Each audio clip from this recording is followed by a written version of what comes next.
Welcome to our weekly movie talk on a Friday. Today is the last show this year, and it's the last show before next Friday. There is going to be Solstice, and the whole month we were talking about Christmas movies that are actually not Christmas movies, but are still Christmas movies because they're taking part on Christmas. So first we started with Invasion USA, which is one of the truest Christmas movies out there.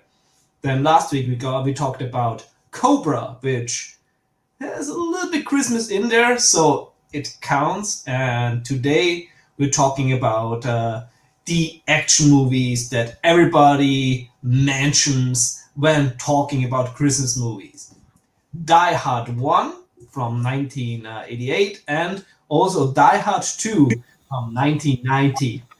And as always, I have with me my good friend Sean, and today, as a special guest, his brother Jace. What's good, people? What's Welcome. good? Yeah, can't wait to talk one of my favorite movies of all time. Yeah, your credibility in movies is a little bit damaged. There's no damage. Die Hard. You know your tremors, but I wouldn't trust you with Howard the Duck and Super Mario Bros. Oh, how they dead? They way down on the list, man. They won't even make my top 200 movies of all time. Howard the Duck is one of the best Marvel movies. Oh, God. Hey, I told you, Jace. He holds that gun. And Christmas Cookie Jar. Hey, Cookie. Cookie, what's up, good? What's good, people? And he already starting shit. Die Hard is not a Christmas movie. It is. I would call it barely a movie, but that's another topic. Oh yeah, we're gonna touch on everything, man.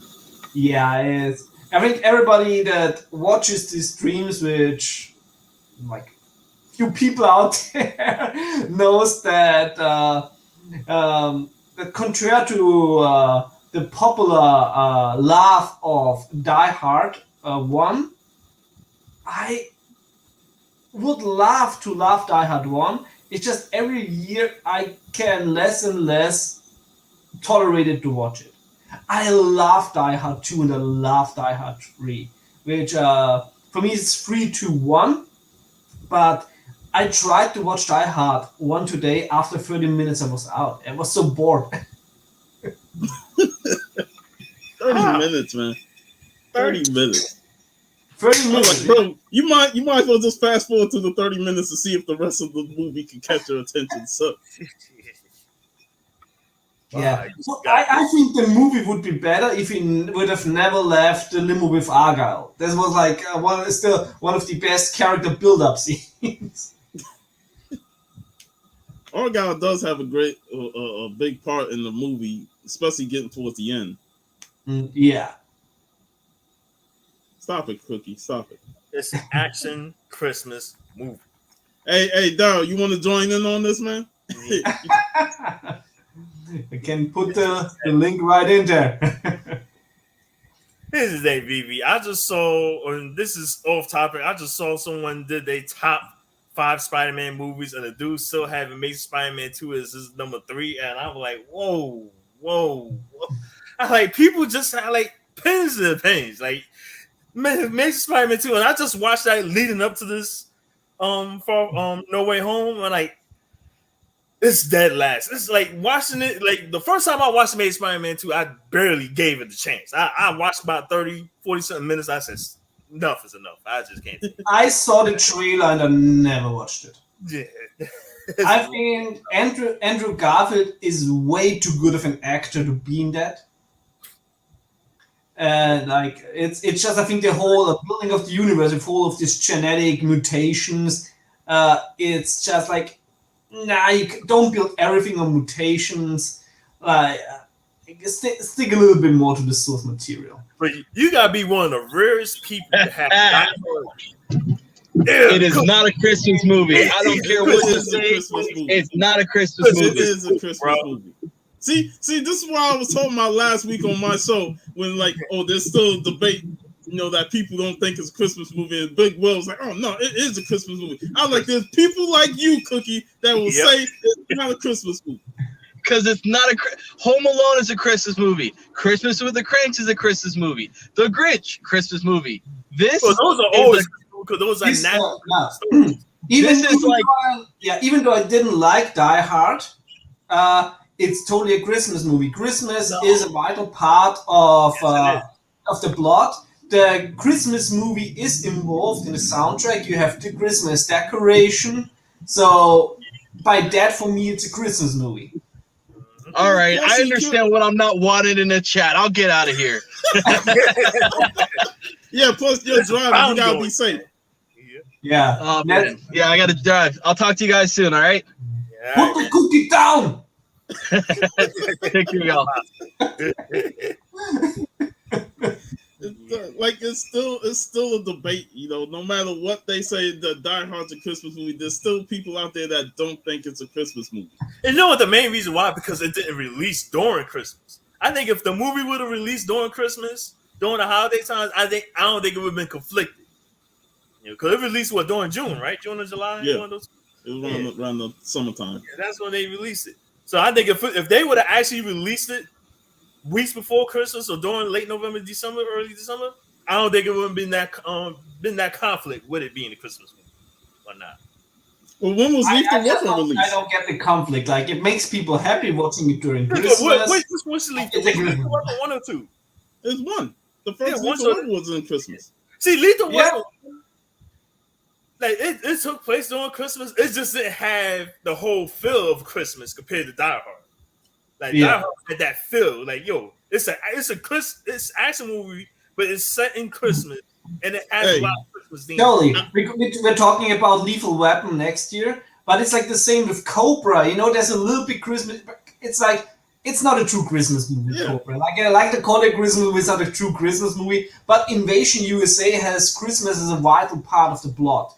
So it's Invasion USA is totally a Christmas movie. Yeah, like if Christmas is in the plot of the story, then you could consider it a Christmas movie. If it's just like take place during Christmas, but it's not a big part of it, then I can see people being conflicted. Like, all right, it takes place during Christmas, just like on rewatching the Hawkeye taking place during Christmas, but the main plot of the show is not around based on Christmas. It's just take part of it. Yeah, and for Die Hard, it's like the whole plot, like, visiting his family, like his estranged wife there. Want to visit, of course, his kids for Christmas. So this is the whole reason he's there, Christmas. Yeah. Yep. It's a Christmas party. It's like the Christmas theme is totally weaved into the soundtrack. And then he goes to a Christmas party that his wife supposedly invited him to. So it's a Christmas Eve. It's the day before Christmas. The only thing I can tell you about Nightmare Before Christmas, what it is, it's not a Burton movie. Like,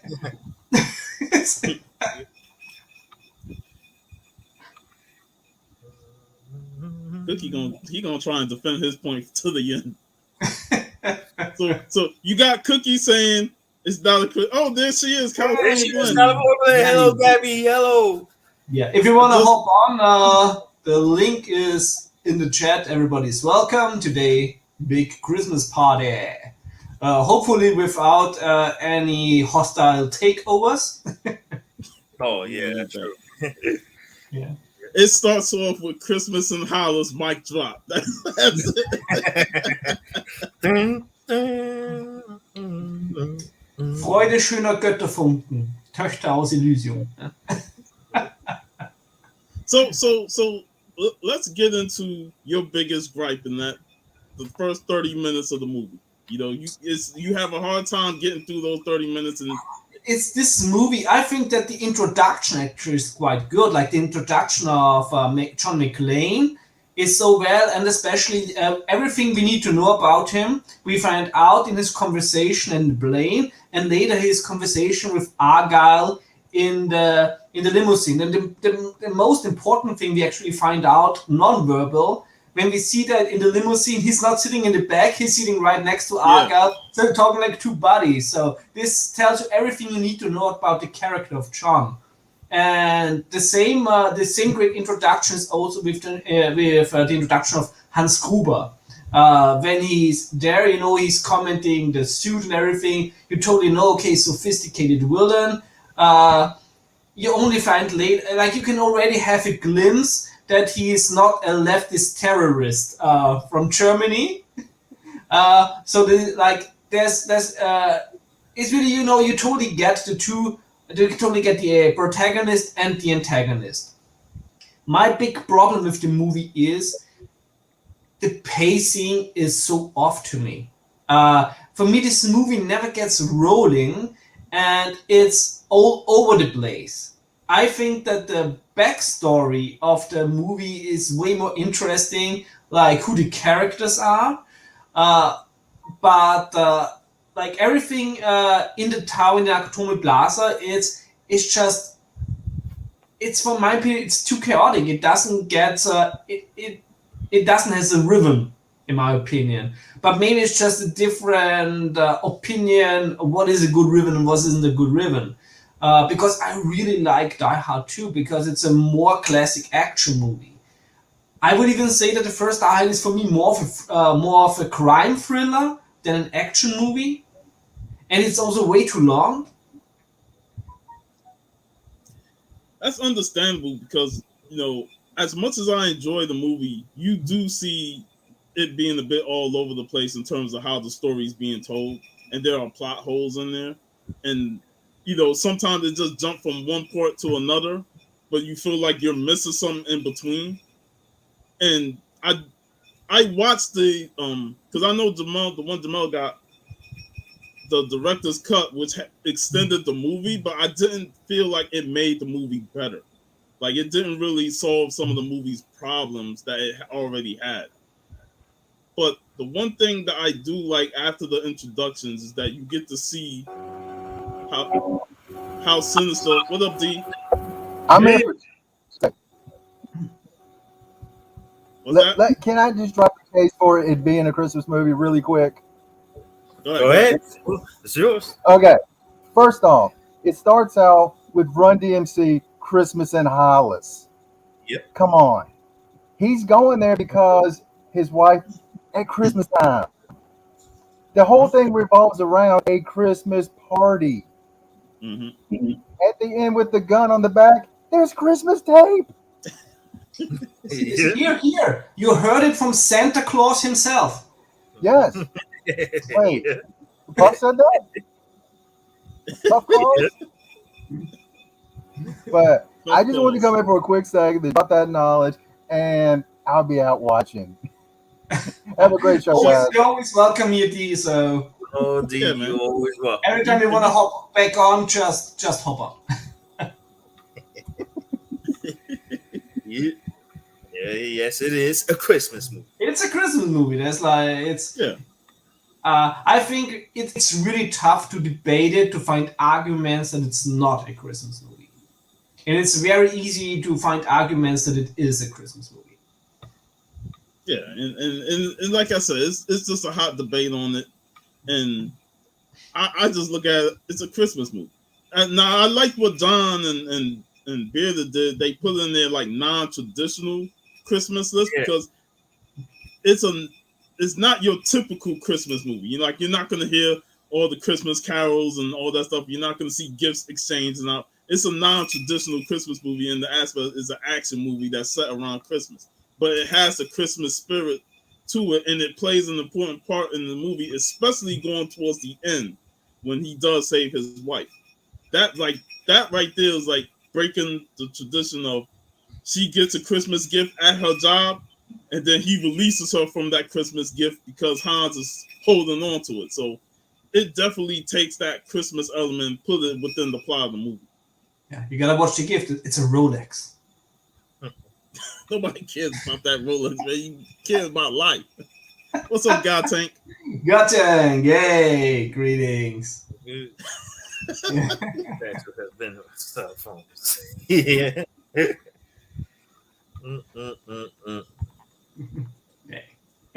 But despite the movie's flaws, and there's a bunch of scenes that you could see were shot and they weren't well put together. Like the scene where he was trying to get Al Powell to come back to the building and stuff.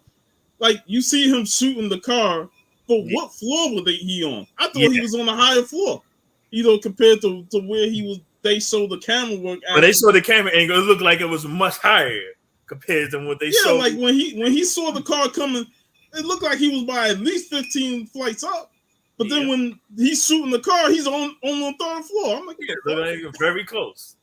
Yeah, so there was a lot of angles and stuff that really like throw me out the movie. I noticed that years ago. I like that's a semi-technical error that pretty much every movie had when it comes to level of detail. Yeah, I'm very forgiving regarding but when it comes to that. Like, this movie is very blatant in terms of their errors. Like your whole thing with knowing that his foot had a piece of less on it, the stuff like that. So you notice a lot of them throughout the movie.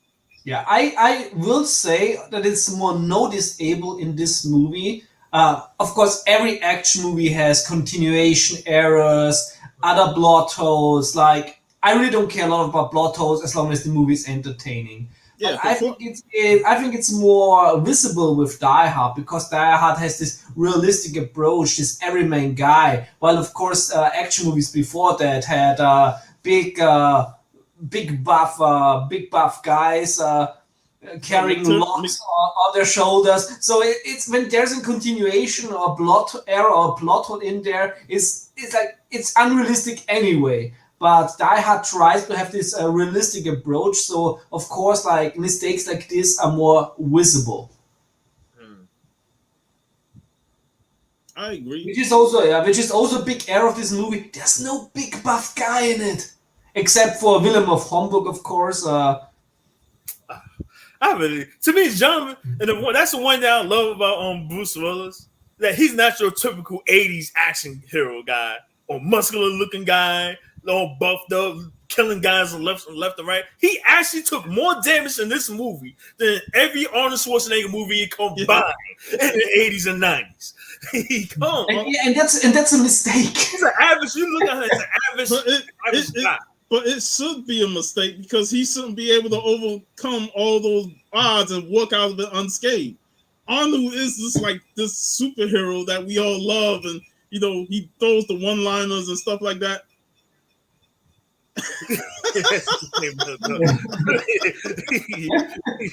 Super clean. It looked like no speck of dust was even in there. Yeah. Lack of detail. Like John McClane is just simple, normal guy caught in a situation where terrorists or thieves are coming in there and they got the building held hostage, and he's trying to figure out ways to get out of the situation while also taking them out. If it was Arnold, man, that movie wouldn't even last as long. We probably that building out real quick. Also, we already mentioned in the Commando stream, but it's a very common misunderstanding that Die Hard would have actually been planned as the sequel to Commando. Yeah. Yeah.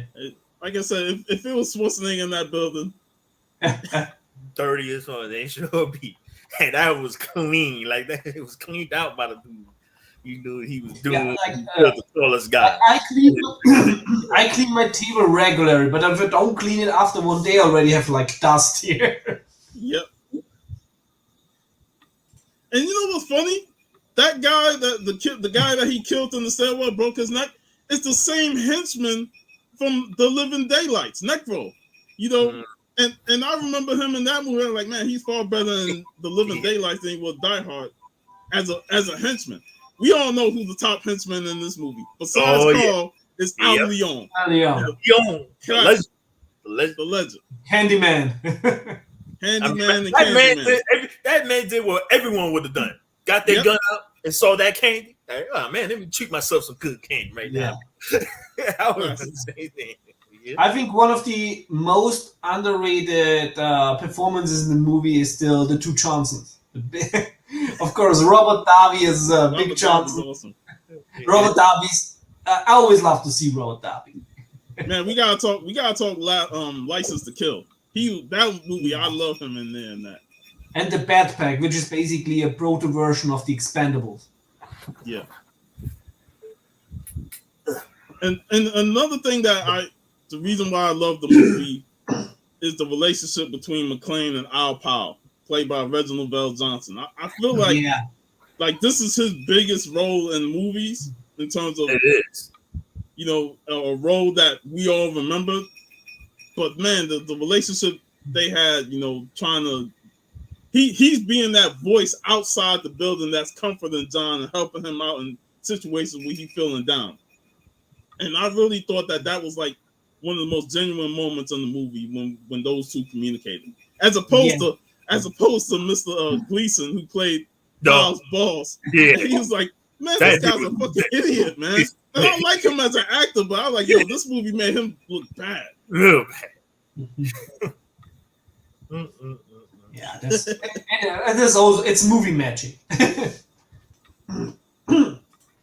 Take that guns. But yeah, like I said, there's a lot of strong scenes in this movie. Like when you take out the scenes by themselves, they're fantastic. I just don't like the way it is cut together. The editing for me is, yeah. I think that's edited better, but it's still that definitely towards the middle of the movie. It seemed like certain scenes was kind of rushed. Mm-hmm.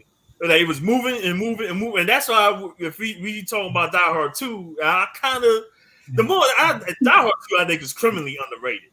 Die Hard 2 is fantastic. It's rewatchable. People don't talk about that one. Yeah. As good as the cast is of the first one, the cast of the second one is better. And the funny thing about Die Hard 2 is it's basically the same plot as Die Hard 1. Only just taken in the airport. More brutal, faster, big explosions. There's a reason why they called it Die Harder. Because they're definitely going to give you the more kills in that movie. Yeah. And I also think that William Sadler as Colonel Stewart is the better villain cinematically than Rickman's Hans Gruber. Like I said, there is a reason why Rickman became a wizard in a kids franchise and William Sadler was deaf in Bill and Ted. Why did I knew Bill and Ted would come into play because of William Sadler? And I just believe William Sadler is of course more the classical villain in an action movie. So for me, it's more fun seeing him, like especially the beginning scene, like doing martial arts by himself naked. You have to pull that off, and he pulled it off. This would be such an easy scene to be like to ruin the movie from the beginning, but like he's making it work. Yeah, he makes it work for sure. Yeah, and of course, Franco Nero. Do have to say more, like. Yeah. Hey, I'll admit, every time I see him in the movie, I'm like, I wish we got some more with him, because he was so good in the low key role, and I think that's like one of the things. Like you got him as a villain, you had William Sadler as a villain, John Amos became a villain, and that was like damn, you got three strong actors as villains in the movie, and this is why I think that the cast of. And this is why I think that the cast of Die Hard is better than the already fantastic cast of the first one. Freaking John Leguizamo's in the movie. Yeah, he was in for a good bit. Robert Patrick. Yep, Robert Patrick. So I think it's like the cast of the villains is incredible. And especially John Amos, Sadler, and Nero.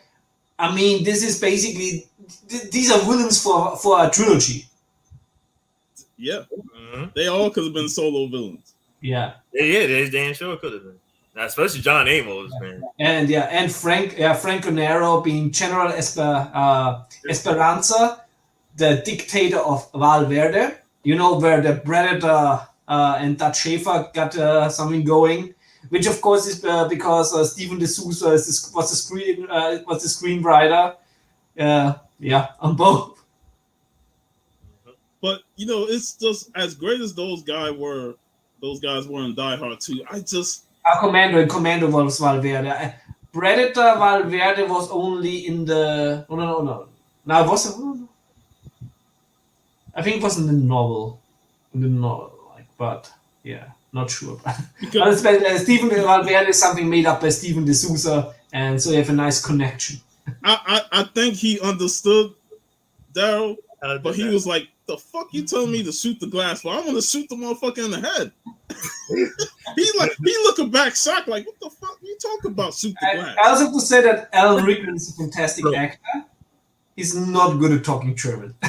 But of course, like a lot of the other henchmen, like I think one was from Vienna, and of course Willem from Hamburg, a classic German boxer wrestler who also played, of course, Vigo and the Carpathian in Ghostbusters too. Yep. He also has no chill in this movie. None whatsoever. No. Yo. But I killed the brother personally. While Rickman's German is suspect, I just still like him as my favorite villain because he's just so calm, cool, and collective when it comes to situations going awry.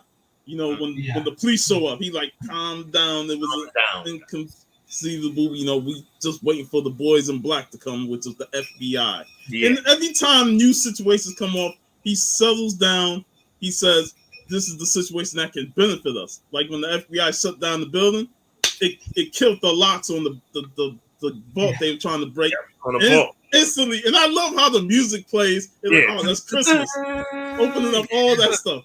Yeah, that was so well done, especially since the whole, the whole farce of them pretending to be this leftist militia group, the Volksfrei movement. But in the end, like, he was kicked out there because his only goal was money. And he totally knew that if they would have just been there as robbers, that the FBI would have totally had different strategy, but they thought they're there to have people free to send a message. So they were free to move forward on their plan to get, of course, the money. I love how when he mentioned, releasing Asian Dawn, and Carl's like, Asian Dawn? And like, I've read about them in the book. Like, there's some random ass group that he don't even know about. He telling them, release my brothers from the Asian Dawn. I'm like, oh man, that's that those demands were great because you see that in terrorist movies like what was it, Executive Decision, where they hijack the plane and they want their brothers free and stuff like that. And like they always have these demands where they want their people free, but there's some of them will use just these random names just to give them names. Which is basically the plot of Air Force One. Yeah, Air Force One, another one.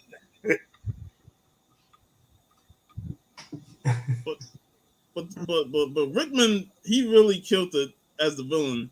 And there's certain times where he overtakes McClane as like the top tier character in the movie because of his performance. Most definitely. I think this had also to do. I think he was also shooting another movie release at that time, so they had like to also put other characters more in focus. Maybe that's also a reason why this movie is too all over the place. Since Willis was not always on set. Yeah, because the first scene he shot when he was on set was the one where he fell off the building with the helicopter explosion. Yeah, that was the first scene. I was like, damn. It's always strange when you find out which was actually which was like the first and the last scenes that were shot. It's also with Die Hard 2 that actually the scene where William Sadler, does his nude martial arts was the last thing shot because he needed so much time to get in that form. Yeah. So go ahead, Jamal. Talk a little more. Yeah, when it comes to here's what I want to talk with y'all. Over the 3 movies, which ones had the best overall action scenes? Because I'm kind of torn between this and to me, with part 2, I think the best in terms of the best overall action scene was close when they went after the base. when they went after the base, when they what's the name? When he stabbed the guy in the eye, what's the name? Yeah, the icicle. I think That whole sequence there, I thought that in terms of action wise, that's probably the best set piece, and of course towards the end when he fought. I also think that Die Hard 2 has the best action. You would say that? Cause I would say 3 though. I think 3. See, 3 was the first one in the sense when they really up ante the stakes in every scene, especially when it comes to the train scene. That subway scene. That subway scene. I always love that. And of course, the taxi ride through the park. Yeah. Was that the first? That was the first one in terms of in car driving scene. Yeah, that was the first one. Yeah. Part 2. Yeah, part 2 ain't had none of that. And that was the first one that had a chase scene. That chase, because that chase scene after the when they went and found the bomb, was going to look for the bomb in the stadium when they did the highway. Yeah. You talking about when they go into the ship? Yeah. And I also think that the third one, especially for Americans, had the most awkward beginning. Yeah. Oh yeah. Of course. Even I was like, really? Which was interesting because when I first watched it, when I was 14 or something, of course, like I didn't like as a guy from Austria, like I didn't get like the gravitas of this beginning scene. Where he has to walk with a shield, like. What is this? That's the first time when they introduced race and racism in the movie, especially when you had the dynamic with him and Samuel Jackson. When Samuel Jackson called himself Zeus, he kept calling him Hey Zeus. They know it's Zeus. It's not Hey Zeus, it's Zeus. When they say like Zeus is lightning bolts. Yeah. Zeus. I do think Samuel added more towards the movie and their communications and stuff. I really enjoyed those two. Back and forth were great. Yeah. And Samuel is like probably the first. He is the first almost true sidekick to John. Yeah, and it was a movie. I think that was not actually planned to be a Die Hard sequel. They used the script and yes, that was not planned so well. And it opened it up. Something to it that still make it feel like Die Hard, but it elevated the whole. It took McClane out of one station play. Yeah, it took him out of either a building or airport and opened the world up. Die Hard with a Vengeance is like an open world video game. That's what it was like. It's pretty much. And the good thing about Die Hard 3, because of course in the second movie it's how does the same thing happen to the same guy same time? It's that's like something you can do once, but then you have to come up with something different. And the reason, of course, why he is dragged into all of this is rhymes, of course, very well together with the first one, because it's Jeremy Irons is Hans Gruber's brother. Yeah. And that's my issue. I didn't know how I felt about that when they first, revealed that in the movie that he was Hans Gruber's brother. Because I was like, now you're directly tying it to the first movie, with it being the brother of Hans Gruber. Even though he did think differently, it was still another robbery. Like it didn't change what Hans did in the first movie. All he did was did a lot of setups. Yeah, he played games. I still like it because I think it was a good way to bring the character of John McClane again into it without it being ludicrous. So let me tell you something. That's way better setup in terms of brother than with the Fast movie did with John Cena and Hans being brothers. that was just terrible, man. We're not talking fast here, man. We're not talking fast. This was a better build up to when they revealed that, when you saw the look on John's face, like, oh shit. now you know why the stakes are kind of high, because it's kind of personal. Because Simon wanted McClane to be on that, right from the start. So you already knew he had something against John. So when we got that reveal, hey, like, I don't know how I feel about it, but at least it was cool that that it happened. Yeah, that was a great And reveal. also, since we already talked about the first 3 movies, I also have to say that the soundtracks by Michael Kamen, all fantastic. All 3 movies, great All soundtrack. 3. Yeah, like I love the music in those movies, like the score. And it's such a great mixture, of course, of an original soundtrack and use of classical music, military marches. Of course, in the first one, where we had Ode an die Freude from Beethoven, and also the third one, of course, when Johnny Comes Marches Home, which fits also so well into the scene. Yes. It's just they picked the right music to add into these scenes that elevates it. Yeah. So I really love the enjoyed military that. song with John Amos cool. When they came on, it's just like John Amos is badass, but the music even more makes him more badass. Oh yeah, so the music is it really fits the tone. It's a very dark movie, like a lot of night scenes. Oh yeah, that's another thing. Now the first 2 movies are the darker movies because they took place majority at nighttime, while Die Hard 3 was mostly daylight. I know, but I think the darkness comes more over in the second one than the first one. Yeah. Since you also had you were like on the airfield. The planes landing, in that second movie, when that plane got crashed into the thing and blew up, I was like, that was a scary moment. Especially, it's one of those things that you hate flying because of accidents like that or something happening, and when you see that, it's like I really felt for the guy who was in charge in the airport.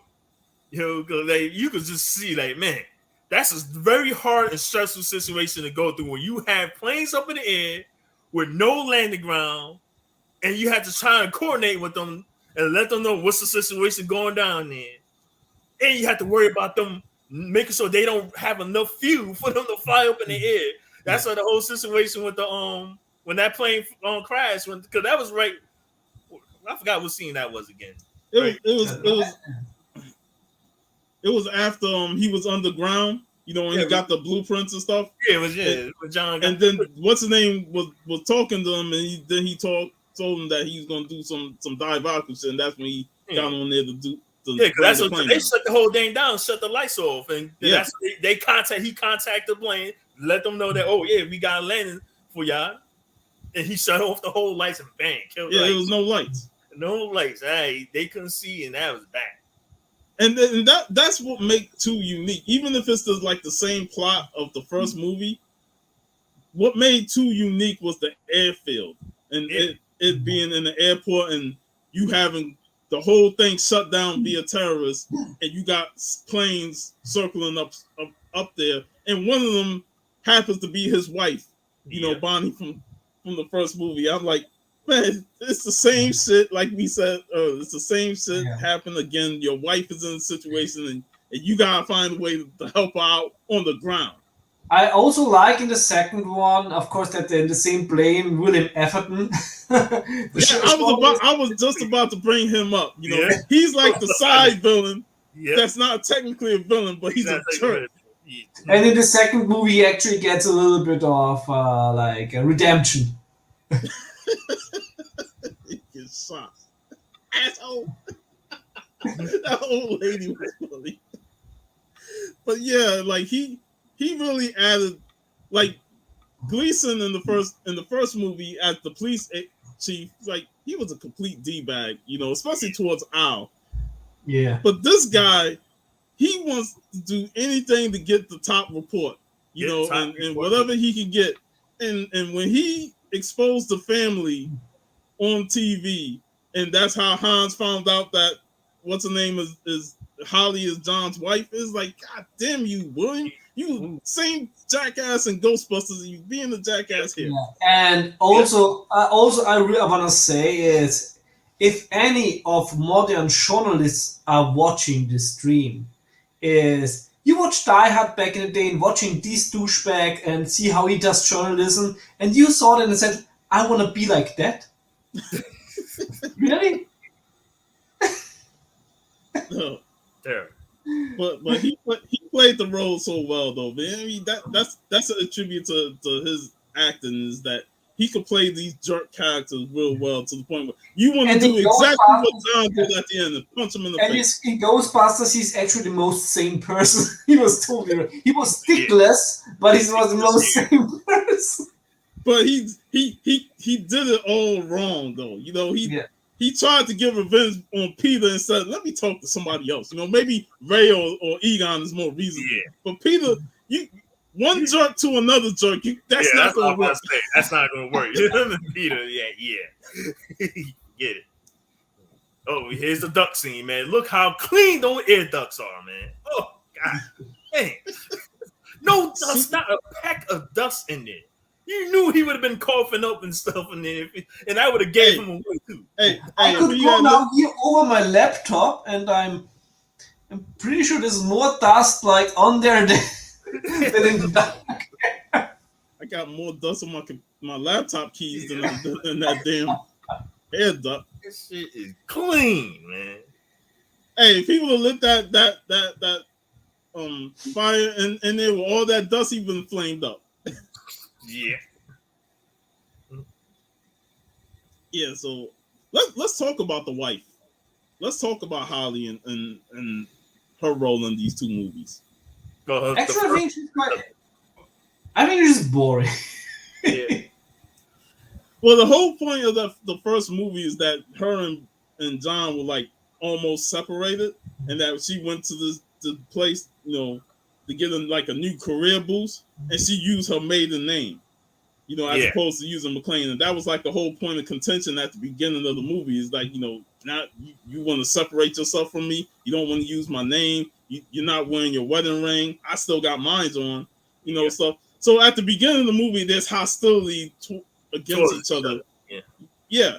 And then as the movie go on, you know, you see John explaining to Al about, you know, him being with her and the mistakes that he made, and that, you know, she should be regretful to be with a bum like him.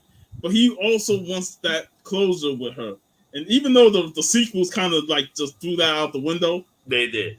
He wanted to reconcile with her, not only for this situation that they're in, but for the kids. And you know, it's funny, this happening around Christmas, and you see families sometimes be separated, you know, in terms of mother and father, you know, they're not really together no more, and it's during the Christmas season, and the kids got to deal with this. So to see that whole plot point of this movie become a presence of reconciliation and trying to save your wife, not only from the terrorists, but from what she actually went through while you was out doing police work in New York, you know, you want to reconcile that. And I thought the ending, you know, when he saves her by releasing the watch that was gifted to her from at the party, is almost like he was releasing her from that building, from the what she worked at, and trying to reconcile with her on that. I liked that aspect of how that played out at the end. Is this a kissing movie? I know it's not your thing, man, but it is a side point of the movie. But their relationship, because I feel like the part 2, they really didn't touch on it too much. Yes, which is I don't know. Yesterday I posted the Al Bundy meme where he was in the cinema on Instagram, and it's like what did they say? It's like this movie had it all: 22 hooters, bunch of guy killed, no story. It was fantastic.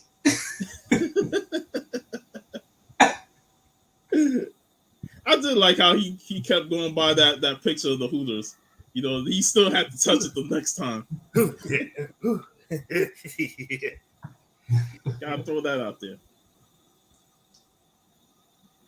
Now, what do y'all think of the 3 villains? You know, I already know who you want to have as your number 1 V. But if you rank all 3 villains, let's see, part 3. See, that's like you just talked about part 2. Part 2 had, and I'm looking at him right now. Which do you think of on what's his name? The guy in the first one, because he's almost a side villain. The second Carl? Yeah. Well, you say that he's probably the second either the first or second side villain, side boss, where he pretty much like a side boss, henchman. Because John Amos, I look at him as more of henchman. I wouldn't say henchman. I would say because he's a guy that you would think that when he first appeared, you think that he's a good guy. He's coming in, and doing it. All of a sudden him betraying them. Like, it almost felt a little bit, like with Rambo, when Rambo was causing like chaos, and of course they got Troutman in because Troutman trained Rambo, and John Amos' character Major Grant was the guy who trained Colonel Stewart. So basically, you're bringing the guy, of course, who knows everything about the bad guy. Only the thing you don't like, they didn't think about is like maybe they're really good friends and share beliefs. That's what it felt like they were for. Because that's the thing with part 3 was like, what's his name? Son, he was good, but the other two like the girl. I'm like. Because that was like, she was like the first girl that they trying to make to a badass. Yeah, I think there was Katya. I think Katya in the third one, yeah. Yeah, because she's better than the two girls they had in the movies afterwards, that's for sure. Because they forget it. But she rarely talks. I don't think she had no dialogue, did she?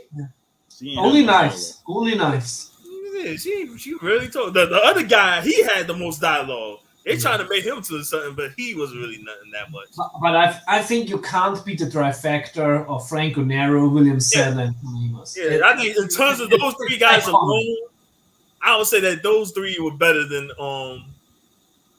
the first one, and Die Hard 3. Yeah. Simon was the only good one. He was the only good one of the. Like I said, I love Rickman. I love Jeremy Irons. But in terms of combined will and power, see, Jeremy Irons bought the mind games. He bought the Simon mind games to John McClane. Yeah, forced him to travel and do things and get into his head. Especially the one with the park where he had to pour the water in the whole court shit. Yeah, like, that right there would mess. I would be furious if I had to do something like this just for fucking some bomb. So he did a lot of the mind games and having John traveling all different places and having fake bombs and real bombs. Because that whole bomb with the school was just completely fake. Like, damn. And I like how he said, "I'm not a monster." Yeah, he ain't gonna. He's not moving to kill children. He like that was the school that was really. I mean, that was. I think also because it's based on the first one, the most elaborated backstory is that from Jeremy Irons from Simon. Yeah, I think he gets the most character, like the most things like with Alan Rickman, like he builds the character, but everything is just hinted at. Yeah, because we only got like the news report that gave us a little background, but that was about it. Yeah, the second one, of course, the second movie is very cliche action movie, which I personally totally love, but it's not a lot of depth in there. And I think that with Jeremy Irons, Simon, you really get the best backstory, the character, yeah. See, me with Die Hard 3, and I remember when I last, like, each time I watched the movie, it just felt like it had the weak. I would say that over the 3 movies, that have the weakest final act in terms of battle.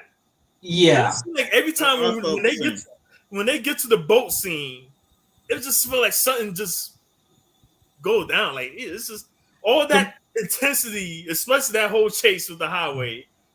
Yeah, the build up is so good, and the final act it doesn't quite deliver. It just felt flat. I always felt like when they got to the boat, the movie lost a lot of energy.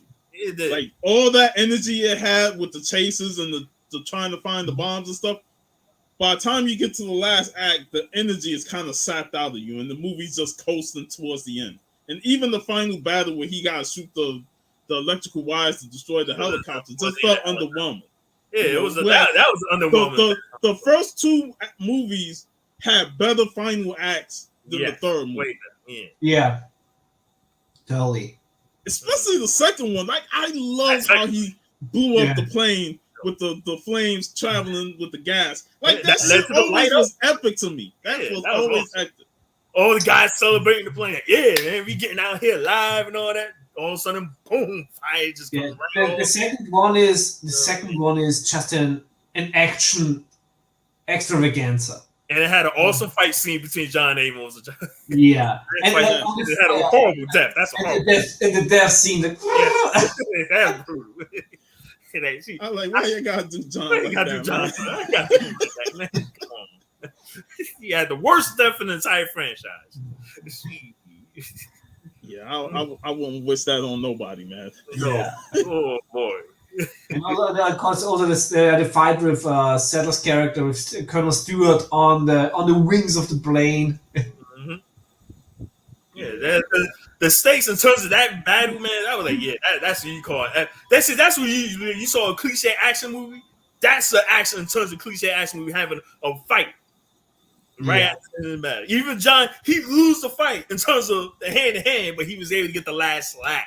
Yeah, that's a typical John. Yeah, and that's why John McClane is so great. Is that he's not going to win these fights, but he's making sure that you're not going to win either.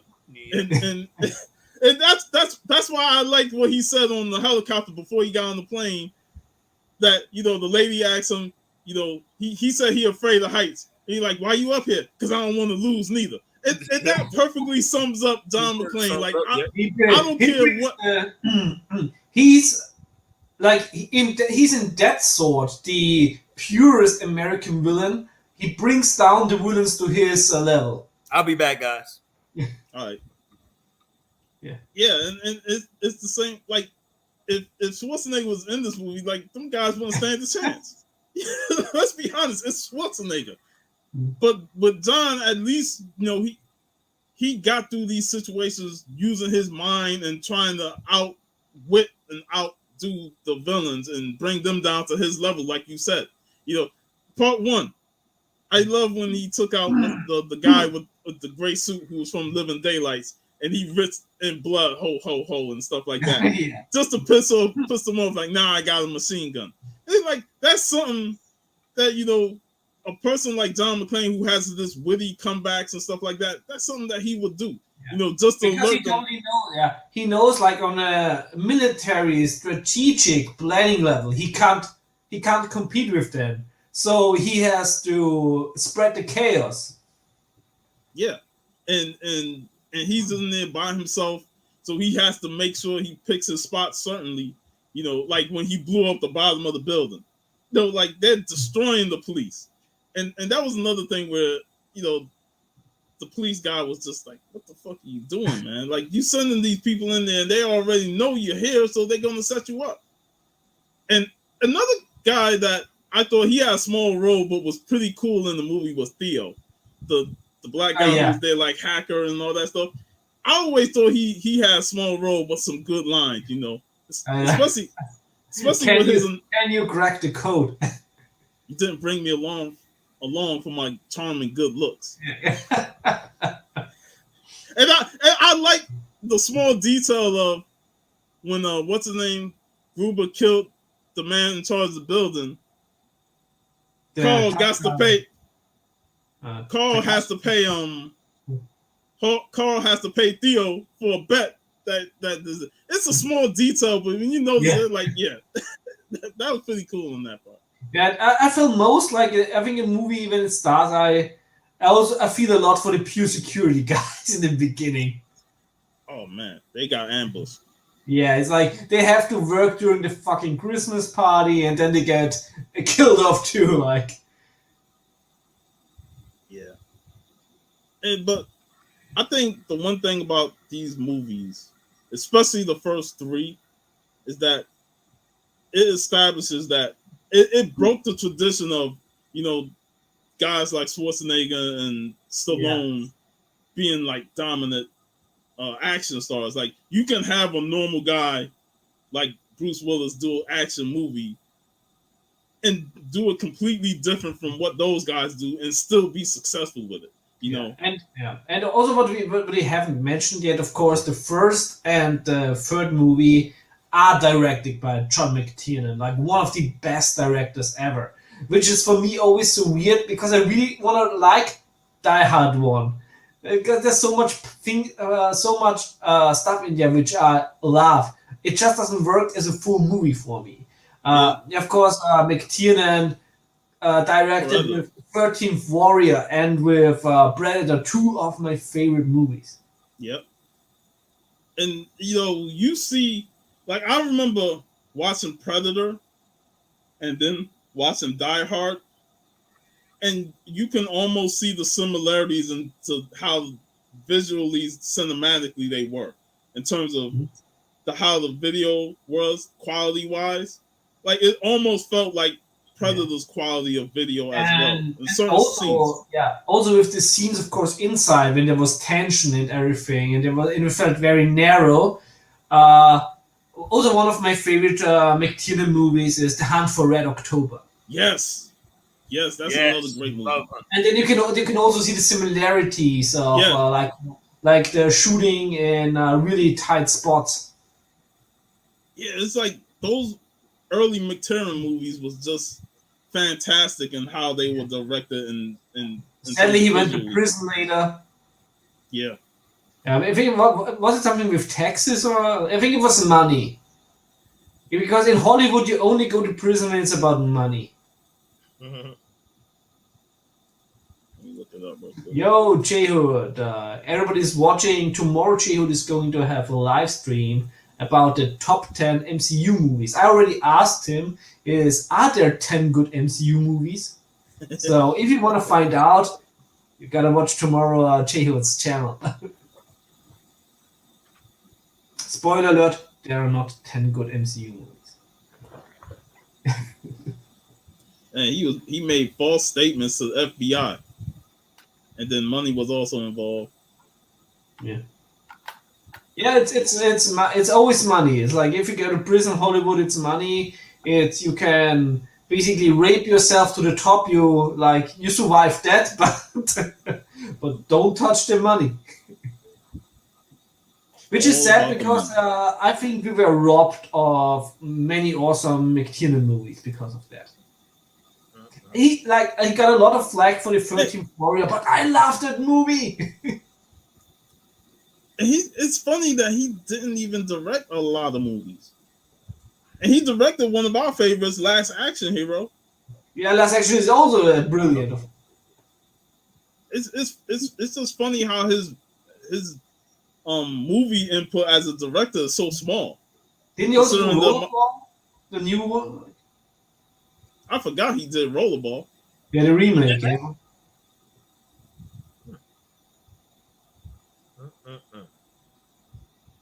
Yeah, I forgot about Rollerball. Yeah. But yeah, he's the movies that he directed, I love, man. Hunt for Red October and Last Action Hero. I even liked the Thomas Crown Affair. It wasn't great, but it was decent.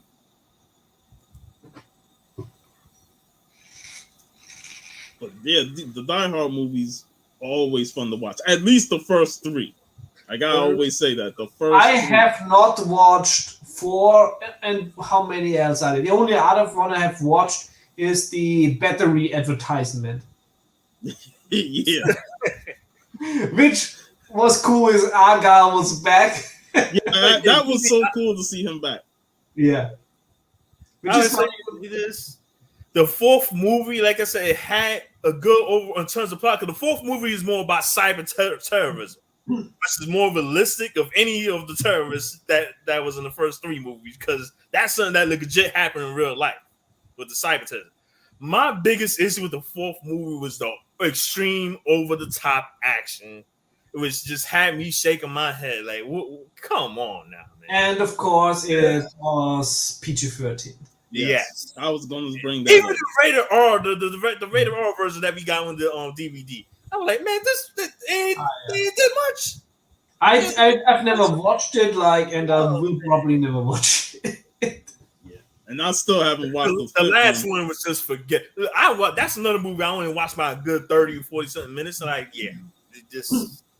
I did not like them bringing his kids, the children, the kids, involved. You know, like they're adults now, so they're involved in the movie. I'm like, I don't really want to see that, man. I just want to see John McClane do his thing, and that's it. But them trying to have him and his son be together and killing people, I'm like, I rather watch Bruce Willis in Death Wish. Death Wish is pretty much Die Hard 4. That's the real Die Hard 4, man. And I'm still partial to Charles Bronson, so I didn't want to see that.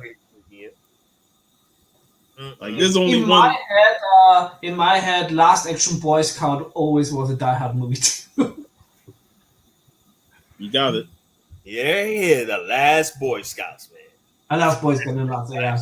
It's also a fantastic movie. I think actually it was the first Bruce Willis movie that I've seen. It's not bad. Because it almost felt like a beat down John McClane in that movie. Like especially the beginning of the car with the deaf cat, or was it a skunk? Or and you talk about that's another movie with some brutal kills, man. Oh yeah, so definitely that dude in the factory thing. Yeah, that's definitely a movie we gotta talk about, man. In the future, for sure, yeah. And the fact that he remember, and he didn't even get along with Damian Wayans. Nope. I guess homie didn't play that when it comes to Wayans. Yeah. Who does Bruce Willis get along with? Not many. Yeah, in terms of actors. I mean, I know he praised Most Def. Yo. And that what's the thing? Yeah, that movie was weird to me. Like, when I first watched the movie, I was kind of confused, like in terms of the whole situation with Most. Then the more I watched, I think it was the second or third times when I really was getting, and that's when I was starting to enjoy it more and more. I thought the cast in that movie was great. But in terms of Willis getting along with people, like, has he done multiple movies with multiple actors? I mean, with the same actor, like I don't think he done any sequels outside of Die Hard, right? In terms of his that fucking Red movie. Red. He did two. Yeah, it was two movies he did, right? Expendables. Yeah, because he wasn't the second or third one, right? He was only the first one in the church. Oh, was this first? Yeah, he wasn't in the third one because it was the first thing with Stallone. They had some issues. Yeah, that's right. So he was a G.I. Joe, right? Oh yeah, that. Oh yes, with the Rock. Oh man. Oh yeah. G.I. Joe Retaliation. Because he wasn't. Was he in the first one, or he was just in the second? No, he wasn't in the first one. Just the second. I have to rewatch those. But actually, I found them entertaining. The second movie with him and the Rock, it was an entertaining movie. Just that it's just Expendables with action with pretty piss poor story. I remember being pissed off. I remember watching the second G.I. Joe, and I was so happy because Ray Stevenson was in it. And Ray Stevenson. And then Firefly blew up. And it's like, the fuck? You just killed Firefly. Yes. And I think they killed Duke too. I'm like, the fuck, man? You trying to be successful of G.I. Joe's a fucking movie? Come on, man. Terrible. I mean, it was good to see The Rock and Bruce Willis together, but at the same time, I'm like, man, these G.I. Joe movies just underwhelming as fuck. I'm Team Cobra anyway, so. And they couldn't even get Cobra right, man. Neither. And the Snake Eye movie, man. I got the movie digitally, and I'm still yet to watch it, man. And also, you're doing a live action G.I. Joe movie, and I mean, Sergeant Slaughter is still alive, and you don't have a role.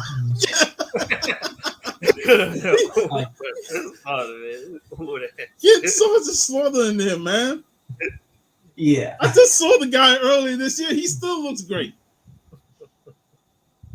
Come on, man. Just don't give him any Iraqi or Iranian flag. Don't put Iron Sheik in there. Oh, man. Yeah. Iron Sheik will break your back and make you humble. Yeah.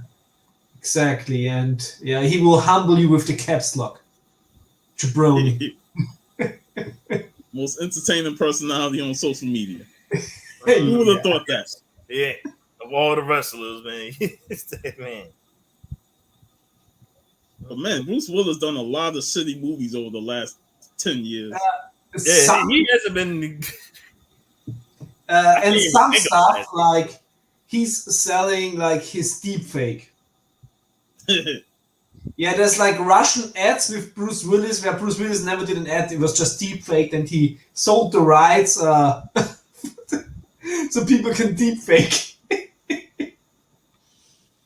Oh man, I ain't never seen so many direct-to-video movies. This shit is big. Yeah, he's like he does a lot just for the money. I have no idea what he needs the money for. Yeah, he shouldn't be filthy rich. They're gonna be playing Die Hard. They're gonna be playing Die Hard for the rest of their lives, even past his death. Yeah, yeah. I don't know. Maybe he's still trying to get Planet Hollywood off the ground. That's long gone. But we all know, like, before all this crappy movies, that we still think of him as John McClane. And while he wasn't even loved back then, like before the movie came out, like he was always, against interviews and stuff like that. So people was going into this movie with low expectations. I just remember there's another franchise where he did at least 2 movies. That was the action comedy. In German it was called Keine halben Sachen. I have to check what's the name of it. Is it Red? It's not Red, not is Red. it? Red was the last one I know. Then he did Expendables. Yeah, that's Red 2 was unnecessary. It's that was ridiculous. The first Red was good, but the second one, it's the whole 9 yards. That's right. The Yeah, whole was it 10 yards was the sequel. Yeah, the whole 10 yards was the 10 second. yards. Yeah, I ain't seen it. I still have yet to see it. The second one didn't even need to exist. Yeah. The second one didn't even need to exist. The second one had one funny joke with the stairs. And it like you didn't even Michael Clark Duncan was killed in the first movie. What's the point of doing the second? Michael Clark Duncan was great in that movie, man. I'm like, I've seen it back in the second one in the cinema. I found it hilarious. I have never seen it ever since. So maybe it was just young me who found it hilarious. I still have to think of the scene where he woke up. Was it to the guy? What's the guy who was I think the actor in Friends? And they woke up together, and he said it's like Matthew Perry, and Matthew Perry said he woke up to Bruce Willis' character in the bed, and he said like my ass hurts, and he said, "Oh yeah, you fell on the stairs last night." He's like, and he was like going to bed, and then he realized there are no stairs. Oh shit.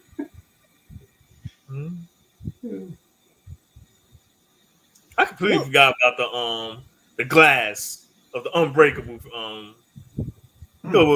Glass is technically the third movie. I have actually never watched those movies because I watched Unbreakable. Split. I ain't never watched it fully. I just seen scenes of the movie when it was on TV on the movie channel. Yeah, I'm not an Night Shyamalan fan, so I never watched those. Yeah. That's a good thing.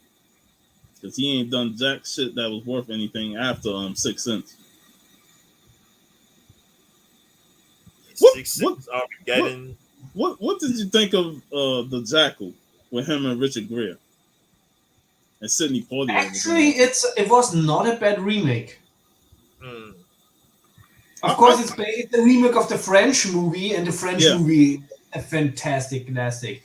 But I have very good memories of that movie. I really liked it when it came out, and I really want to rewatch it. I remember when he blew off Jack Black's arm. I was like, oh shit. and And one of the things I always remember from the movie when got shot and it's like, is the blood black? Because then the delivery would die. Yeah, I enjoyed it. Yeah, I mean, the original is the best one, but I enjoyed it. I Plus, it's remember, nice. I remember it so well because I think that the French one is one of the favorite movies from my mom. And then when I watched the one because it was a Bruce Willis movie that came out, and then she told me, "Oh, there's actually like an original movie." Yeah, I enjoyed it. Hey, did you think that with Die Hard 2, as great as it was, did you think it was rushed out because it came out almost a year and a half later? Like they were trying to rush on to success. Die Hard, if I'm not mistaken, is one of those movies that was never planned to have a sequel or a trilogy. Yeah, because I think if I don't know who it was that we watched I think it was Mincy. He said that they didn't plan for the movie to be. They ain't expecting the movie to be that successful. Yeah. As soon as they saw that success, immediately they said, "Oh, we got to write a script for Die Hard 2." Yeah, because it felt like it was fast tracked. Soon as they got all that money, they're like, "Oh, we got to do a movie real quick."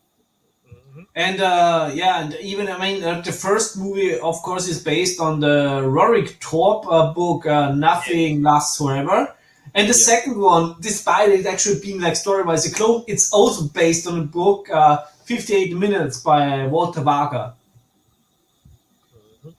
So it felt like they just found something just to base the script on. But they did a great job, and also Rennie Harlin, the director. Like I say, I have no complaints. I really loved the second movie. So if it was rushed, then sometimes rushed things are fun. Like everybody who picked up a girl in the rush at the nightclub. Sometimes it's great. Die Hard 3 came out in 95. So yeah, they took a good break off of that. Yeah.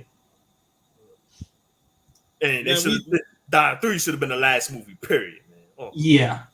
For me it is because I've never watched another one, so last movie. You wait a decade later. That was the best one to close out with. Yeah. Yeah. It's hate when they just overextend a franchise that didn't need to overextend. Yeah. And it's funny, I saw that Bruce Willis wouldn't mind doing the sixth one to close our franchise out. I'm like, remember he came out and said that he won't forever be John McClane until the day he died.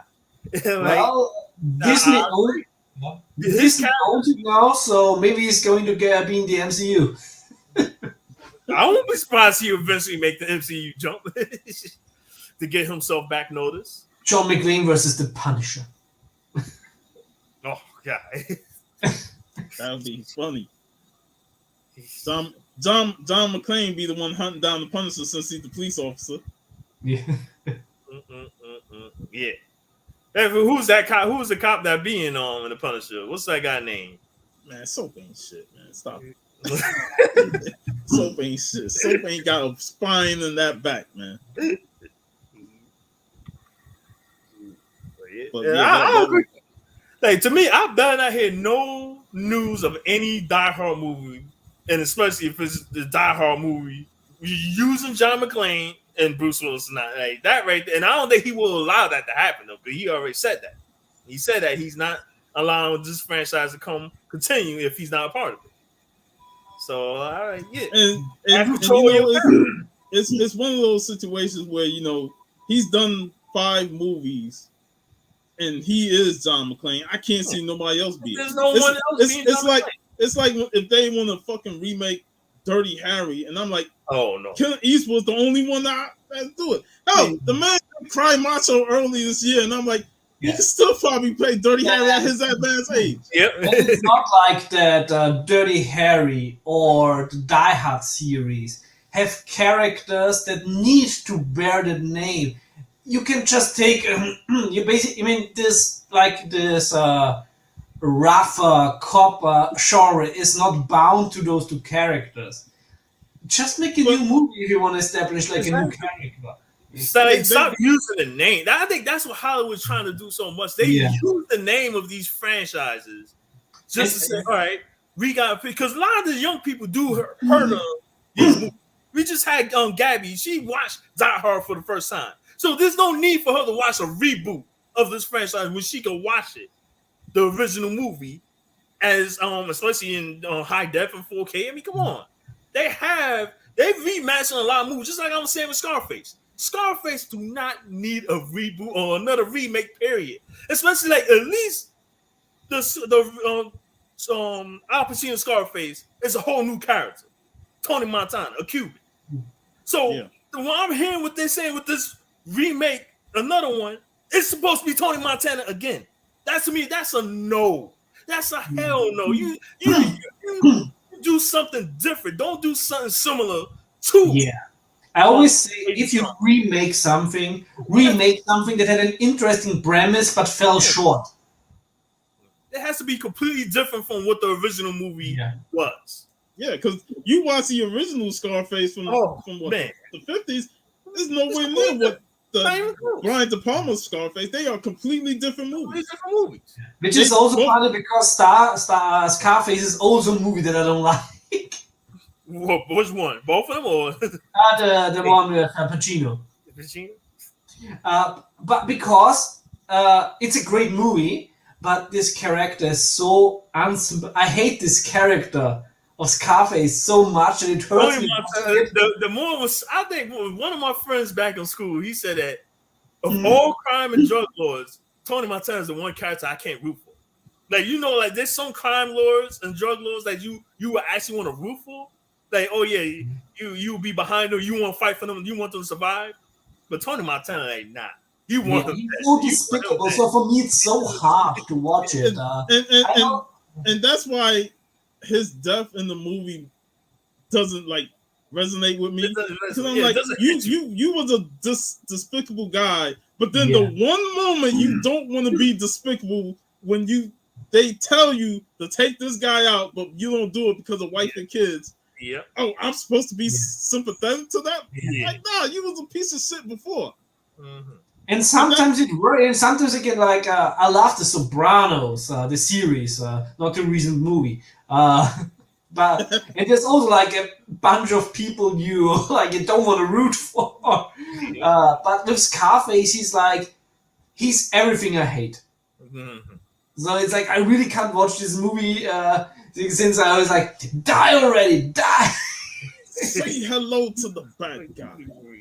Hey, we all know that's what Scott Hall based his character on. Yeah. Yeah, most definitely. Chico. It must be on the subject of it's so funny to look at when somebody saw us back in the day, like big wrestling fans. When we were like, I think 12 years old, with with the toothpick and talking like Razor Ramon. Yeah.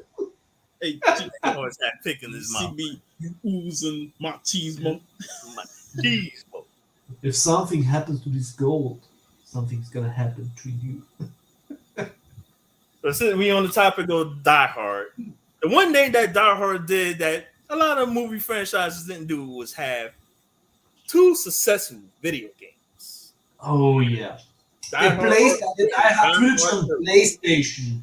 So fucking good. 3 different genres and everyone. 3 different genres.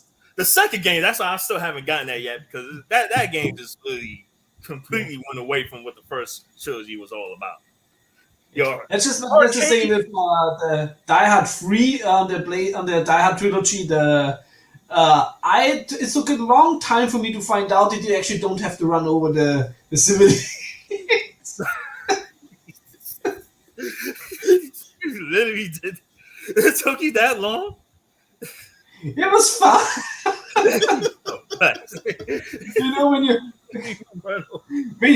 when you grew up playing Carmageddon, like. Yeah, that mindset. Yeah. But Die Hard arcade, man, I remember people saying, "Man, the game is so short." It's short because it was an arcade game. Because this is pretty much made for arcade. And so remember, we had the gun that we had with the game, man. Oh, the man. virtual cop. Yeah, it was because you could use that one. This too, man. It was a blast. Love Die Hard Arcade, especially when you play co-op.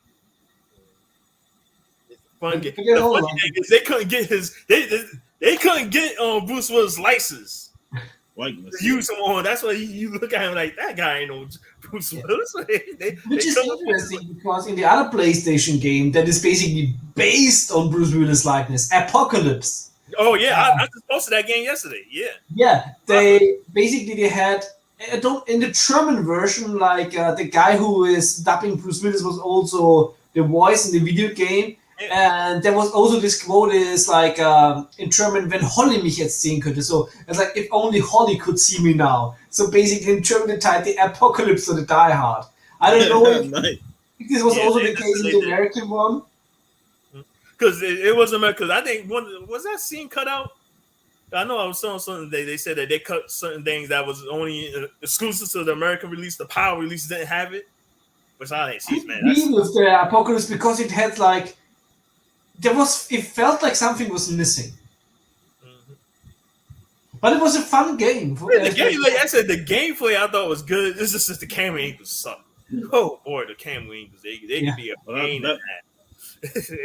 It could really take you. That's why when I originally played the game back in the 2000s, I like, gameplay is pretty good. But boy, oh boy, when you get into those tight corridors and the camera angles all over the place, especially when you're trying to slowly touch the stick. Like, oh man, that's just bad. I think I'm getting PTSD.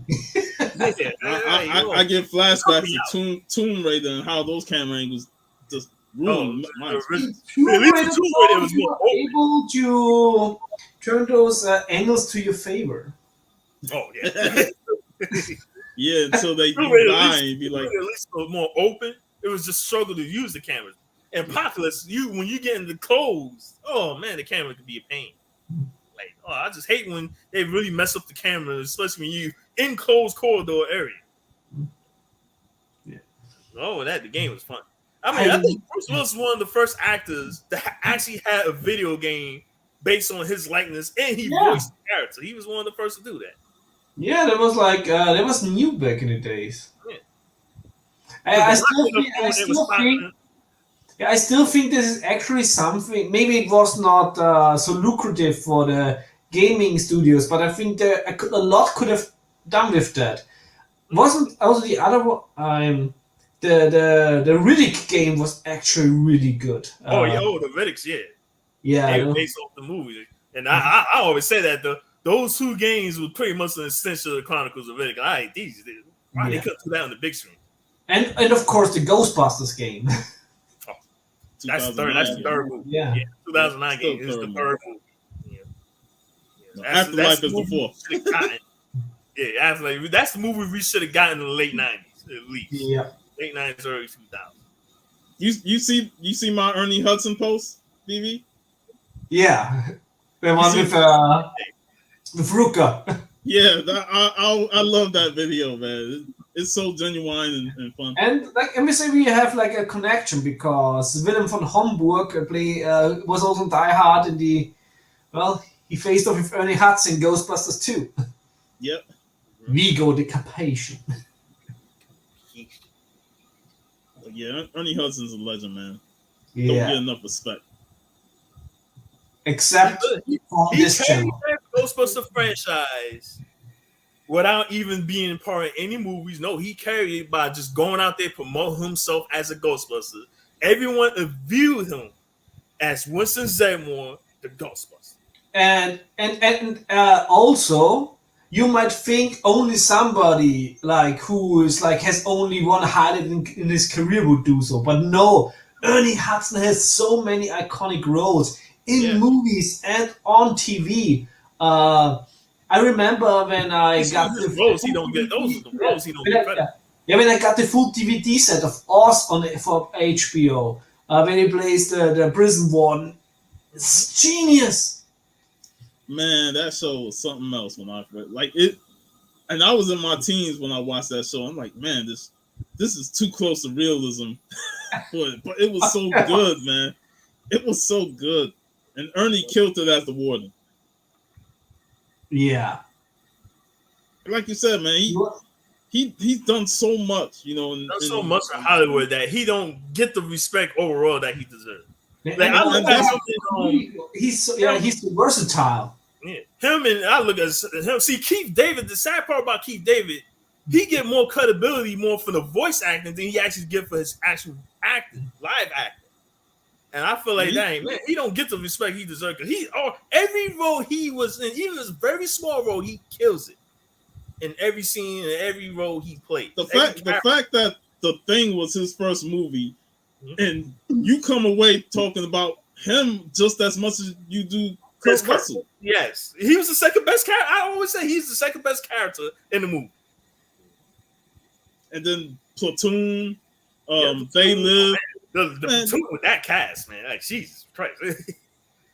Yeah. A lot of people forget that what's the name? Forrest Whitaker was in that movie. That was the movie I first saw him in.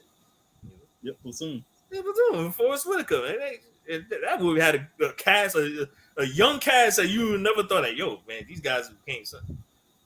And what actors. We also talk about some William Dafoe movies, man. I just recently watched Boot Hill, a fantastic spaghetti western, and there's a Woody Strode in there, and he was fantastic in that one. We need to start talking William Dafoe. I just saw a beautiful appreciation post on Twitter, or tweet on Twitter, when the dude posts all William Dafoe's movies and say this dude need to be recognized. Give this man his flowers right now, because he is an iconic actor. For the longevity he's been in Hollywood. We supposed to talk Streets of Fire sometime next year. Yeah, William Dafoe is so good in this movie. William Dafoe, man. Y'all also need to talk. If y'all talk To Live and Die in LA, I would definitely jump on that big time. I love that movie. Yeah, that's another underrated Dafoe movie. He's been when we talked. Like last week when we talked about, we talked some Harvey Keitel movies.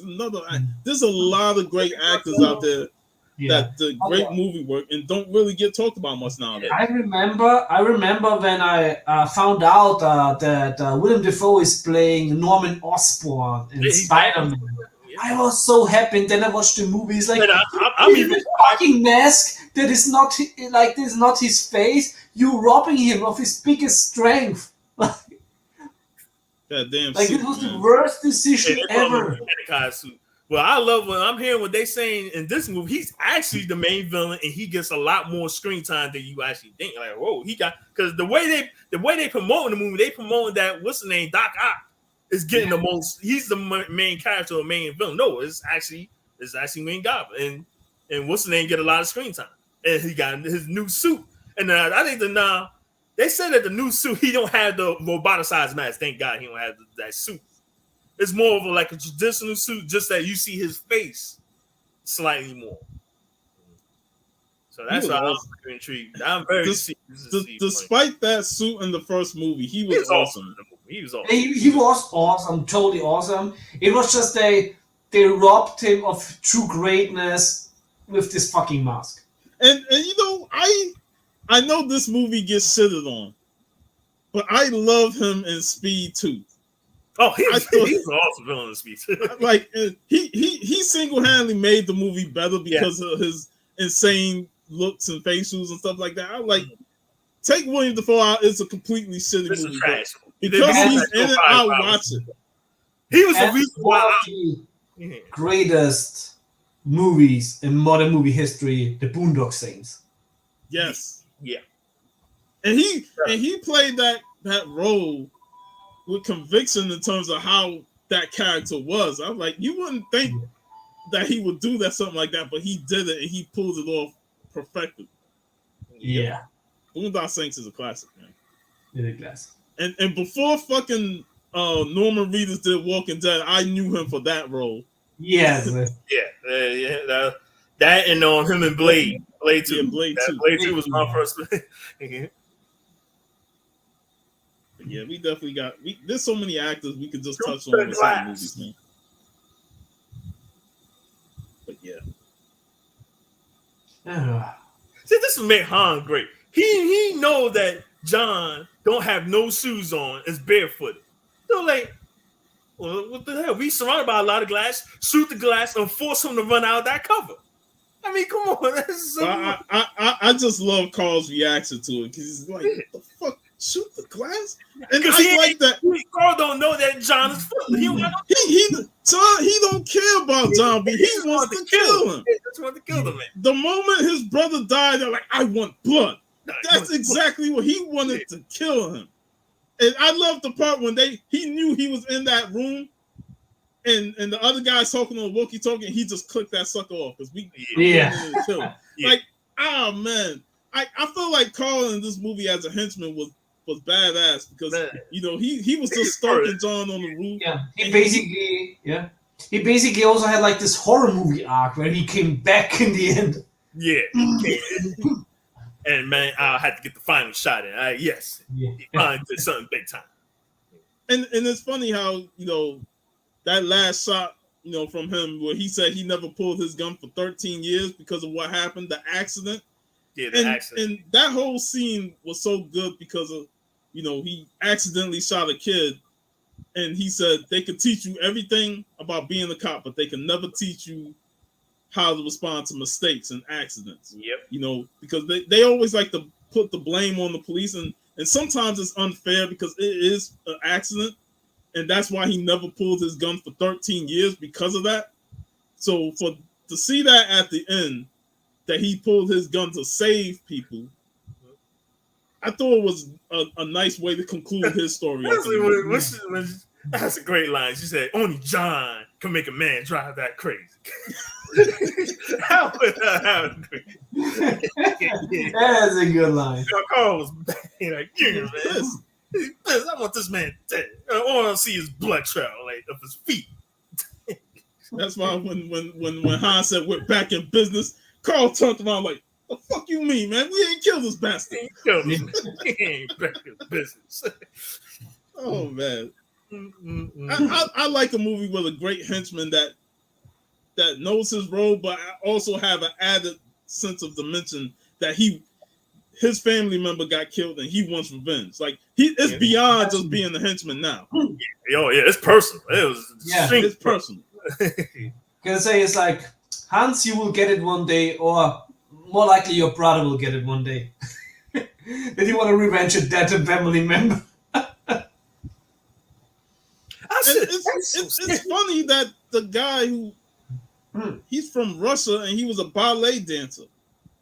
Oh yeah, one of them, yeah. And he defected to America, and that was like a huge thing back then. His wife stayed in Russia because she didn't want to convert to America, but he's like, it's always fun. You never hear Russian. One of the martial arts pages on phone on Instagram posts the what's the name? Not the one with what was the Jackie Chan movie when he fought the big two tall Russian brutes?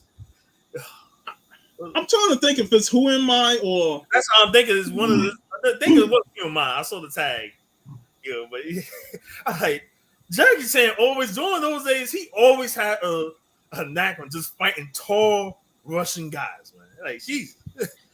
Every one of those movies. And those guys got moves. I'm like, yo, they move. They quick on their feet. Like, how is that possible? These guys are quick on their feet. I mean, one of the craziest scenes with two Russian guys is still in Rock'n'Roller.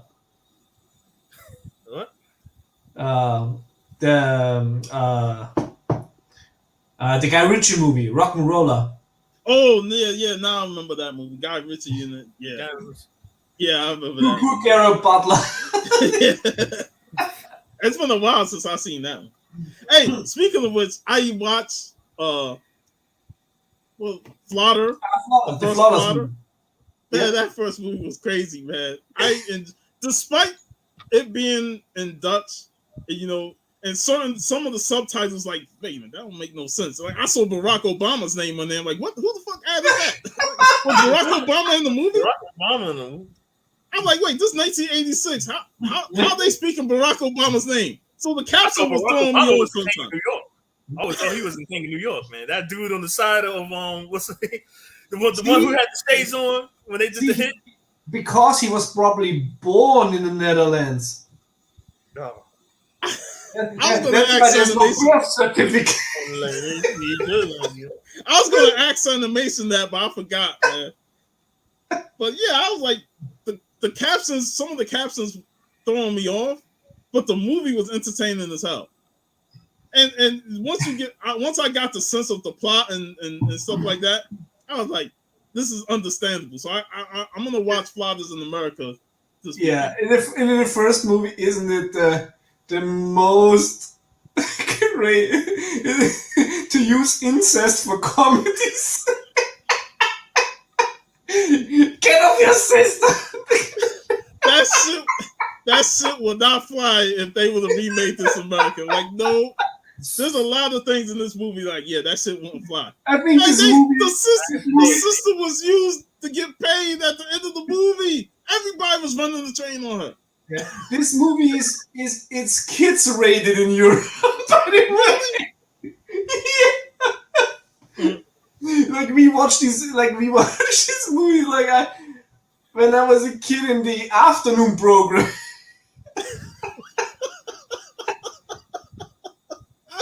I was like, yo, a lot of this shit will fly in America. That's for damn sure. I like how they got revenge on those fucking uppity ass tennis players, man. Yeah, oh yeah. That's when you realize that animation actually is a brood girl from the Netherlands. When she said she a lot of her childhood was that movie, I was like, now I see why you are what you are. Oh man. But that was an entertaining movie, man. The whole thing, the fight on the food truck that led to that whole chase on the highway, I was like, what? Yeah, the Florida mother she's the best. She don't give a fuck. I love how she makes all the alcohol. I'm like, shit. Yeah. Mom, make the alcohol. And the poor grandfather. Toof. Oh my god. I was like, yo, he deserved that grisly ending for him going out there on his own. Come on, man. You know you messed up in the head. That was a European humor. What's up, Tricky? You're really very late in this dream. Yeah, this was. All right, so guys, question here: Where does the Die Hard trilogy rank amongst your favorite action movie trilogy of all time? It's up there for me. I have never considered it. Like, well, in terms of action movie trilogy, yes. Because I was just thinking of one trilogy that I may watch because the supposedly sequel comes out next week. But I was thinking about watching all three movies for the first time in a No, just watch the first and be done, man. I'm not even gonna sit through. Is it an action? Is it more like dystopian? It's a sci-fi action because it's sci-fi, but a lot of heavy action in the movie. I was just thinking like action trilogies. Action, because there's not that many in terms of action movie trilogies. Like, Lethal Weapon. There's some like Kickboxer, which has like Kickboxer had 3 movies after the original. Yeah. There's even way more than this. But no, it has to be the same actor too. I mean, Bruce Willis playing all 3 movies, so. But action movie trilogies. Like Expendables. Expendables is Expendables I would like to like, but these movies are shot way too modern. I love the cast, but they have the wrong approach. They should have used practical effects and more old school shooting techniques. I definitely agree with that. But I'm very curious. Still have to read it. But I finally got, after almost 2 years of waiting, the Expendables Go to Hell graphic novel in. So they go to hell and fuck up Satan and his crew? Basically, yeah. I mean, I still have to read it, but I'm very... Here's a trilogy that just came to mind. Missing in Action. Oh, Missing in Action. Yeah, Chuck Norris. Oh, yeah. Yeah, I've seen the first. It's the third one. I haven't watched that in how long? I hate when sometimes when they play the first one, they don't follow up playing the second one or the third one. Well, isn't the second one the prequel? If I'm not mistaken. I can't remember. Because I think the second one was the prequel. I always laugh when they release the full franchise on a set. It takes way less space in your movie closet, and you have everything in one. Yes. Yeah, I agree. I mean, if you count I think the best, maybe actually when you count the first 3 Predator movies, I enjoyed all of them. So I just looking at it right now on my shelf. But the first Predator is basically the gold standard of action movies. Most definitely. The second one is one of the most underrated sequels in history, and the third one is fun. That's Predators you're talking about, right? With the S? Yeah, Predators, yeah. We shall not talk about the abomination that is the Predator. No. Yeah. After the cinema, I went home and watched the first one for therapy's sake. But you need to cleanse that fucking movie out your mind. Yeah. Terminator, I love the first one, but the second one and the third one sucked. I'm waiting now. You want to that have the second one as the worst one.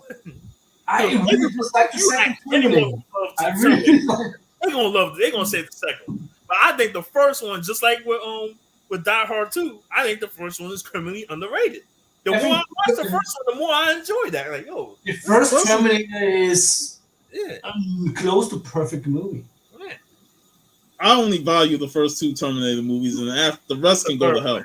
Yeah, the third one. I have to say that I enjoyed Dark Fate, but we already talked about that one. I really hate William Furlong as John Connor. I really hate this kid. I can tolerate it though. No wonder. Salvation has to be the worst Terminator movie of all. Look, I'll take the last 2 Terminator movies easily over Salvation is just such a fell of a movie. And I watched it. See, I kept watching. That was a movie that I wasn't liking it, but I kept watching the movie. I like something's gonna be good. Trying to find it. I was trying to find hope in the movie, and I get to the end of the movie. I was like, man, fuck this movie. Why do I watch the whole damn? Man? You know what is one of the most awesome action trilogies when you count Generations? In this guy is Shaft. Yeah. That's Shaft, yeah.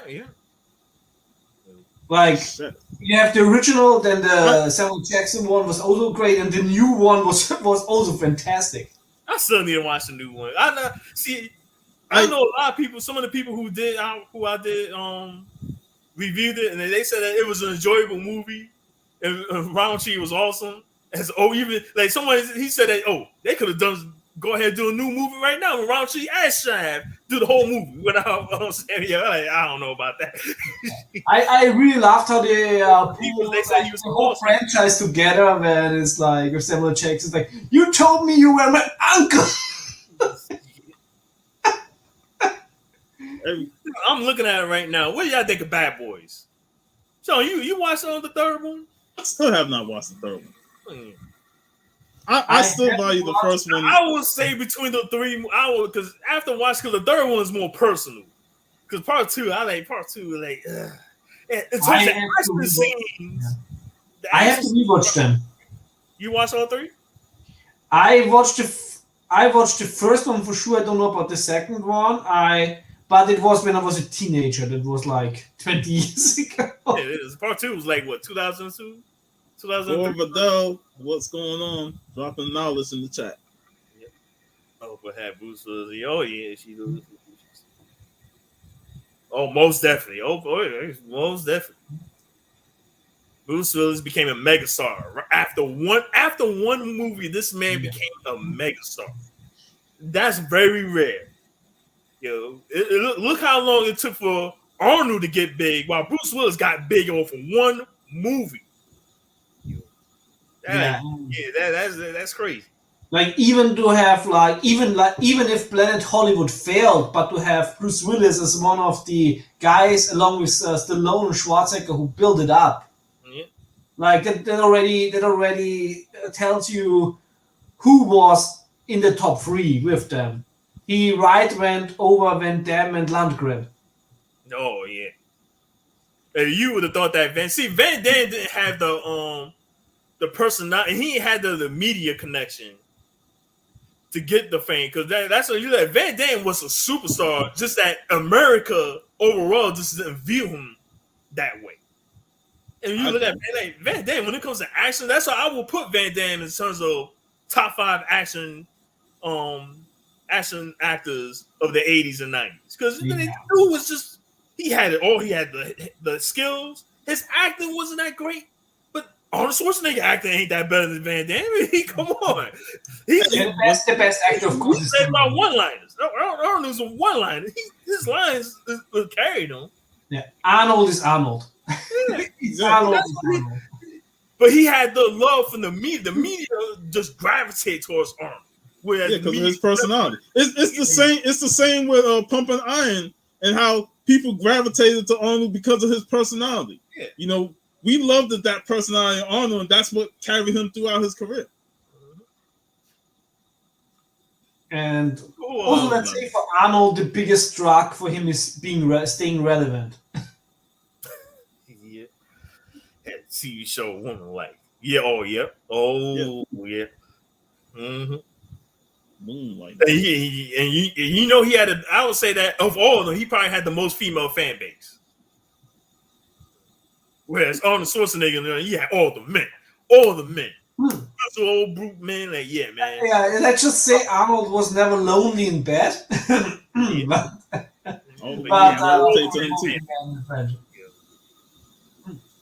But yeah, that's like me and VV talked about it. That's what's lacking in today's movies, is that we don't have those action stars like an Arnold or Stallone, Van Damme, Chuck Norris, and those guys that we knew were badasses, and we always went to see the movies because of them. You know, we didn't care about the story or whatnot. We wanted to see them kick ass.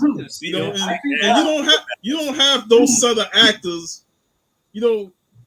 Would you say The Rock is possibly on it? I would say that The Rock is one of the only actors that can sell a movie just by him being in it.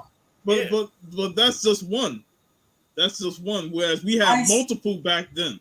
Yeah. I still think also. I mean, Vin Diesel in China. Oh God, Chinese love Vin Diesel. Yeah. And I still think for all around the world, I think Tom Cruise is still a draw. Yeah, he's still a draw. But I don't look at Tom Cruise as but like back in the days, you know, even like you've seen it in trailer. In the trailer, they rarely sold the character in the movie. Like with Raw Deal, where it's like nobody gives Schwarzenegger a Raw Deal. They didn't say Kaminsky in the trailer. And you sold these movies, it's the next Schwarzenegger movie, it's the next Stallone movie. This is like lacking these days. Yeah, it's like, you know a Chuck Norris movie because Chuck Norris is going to be in it. He's going to kick ass, and they always going to say Chuck Norris' name. You knew Van Damme. Even Steven Seagal, for as much crap as we give him, he knew how to sell his movies just based on doing what he does. You know, and I never was a huge Seagal fan, but I watched those movies because, you know, it was different in terms of what the other was doing. Yeah, and also like Seagal also got a movie with Pam Grier. So like the only in terms of modern day, I would say that Jason Strahan from the 2000s and teams. I would say that he's probably the only one. Yeah, but it was only very short. Like his movies pretty much the same. And, what was this weird movie where he had to keep his heart going? Oh, Crank. Crank. You have to keep cranking up that fucking on the damn the Aqueduct horse field. Yeah. Yeah, but the first part of the movie was good. Armageddon. Werewolf is asking about Armageddon.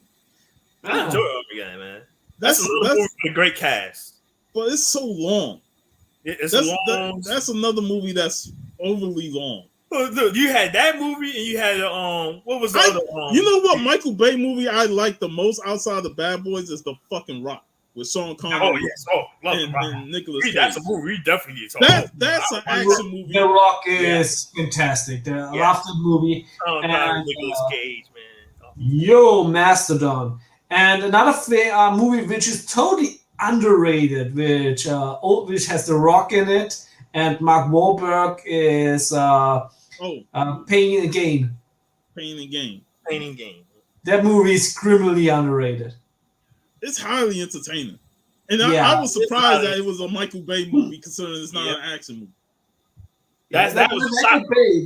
When Michael Bay's not busy raping our childhoods, he's actually a pretty good action director. Yeah. Boy, oh boy, those Transformers movies just make me want to choke that man, especially that fourth one. Like, are you kidding me? And really? my former boss was in one of them because he paid to be in there. It was even more painful Oh.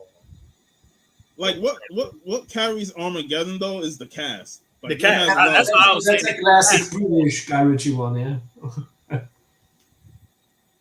Wasn't it one of the first Statham movies?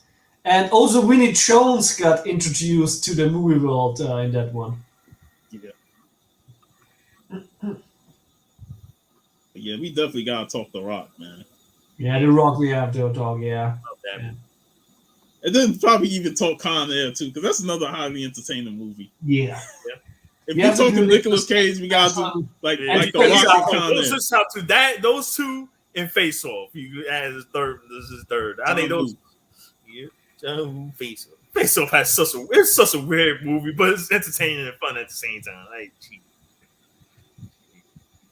yeah, and Face Off is also a must to talk with Nicolas Cage. Yeah. John Travolta, man. But Vivi, I know it's getting late over there for you, man. So whenever you want to wrap it up, because we can go on. Do you have anything planned tomorrow? I know the Comic Call crew should be back. Comic Call crew should be back tomorrow. So, I may be on there. So, and no shout out. No shout out show tomorrow. Community talking with the community. No show tomorrow. Yeah, then I will probably do a stream at that time slot tomorrow because I have so many comic books that I need to do a haul before I can put them in the short boxes. I'm overflown. Yeah, if I get home and see you on, then I'll pop in the chat. But yeah. But otherwise, that's it for the year. Yep, season finale, Die Hard 1 and 2. Oh yeah, with perfect. And to close it, if Cookie rewatches this, I'm gonna say one last time. Die Hard is a Christmas movie. Movie. Stop your shenanigans. I still have yet to buy the Steelbook. They have a Christmas Steelbook edition. It's a Nakatomi Plaza, man. And also, Cookie, if you hear this, educate yourself. I've sent you a DVD of Catwoman with Halle Berry. Watch that. Boy. Which I really did. You did. I okayed him in a Catwoman DVD. Oh. Yep. He was in a stream and he said once that somebody asked him what he wants, and he said, "Oh, actually, I want Halle Berry." He need to say more. So I okayed him the Catwoman adaptation from DC, from the movie, and the movie on DVD. That's so sad. That's one of the biggest fails of all time. G-Man, what's good, brother? Yeah, Batman Returns is also a Christmas movie. We're gonna talk about those next year. Yeah, we definitely gotta talk the Burton Batman movies. Oh yes, but and Gremlins. Oh, yeah. Yeah, it's no Gremlins, right? Last year. You already talked about Gremlins. Do you have anything planned, JC? What Lethal Weapon. I ain't talking about Lethal Weapon, right? Lethal Weapon we're also going to talk about. Because I got the box set of that with all 4 movies. Yeah, all because got diplomatic immunity. So if y'all talk Lethal Weapon, because outside what part 1 and 2 is probably the 2 that I watched the most. And with the third one, the third one was probably the least watched. But the more I watch, like, yeah, I would say that's the weakest, especially coming on watching 4. Yeah. And we all know the best sequels to Lethal Weapon are the ones done by the guys from It's Always Sunny in Philadelphia. That's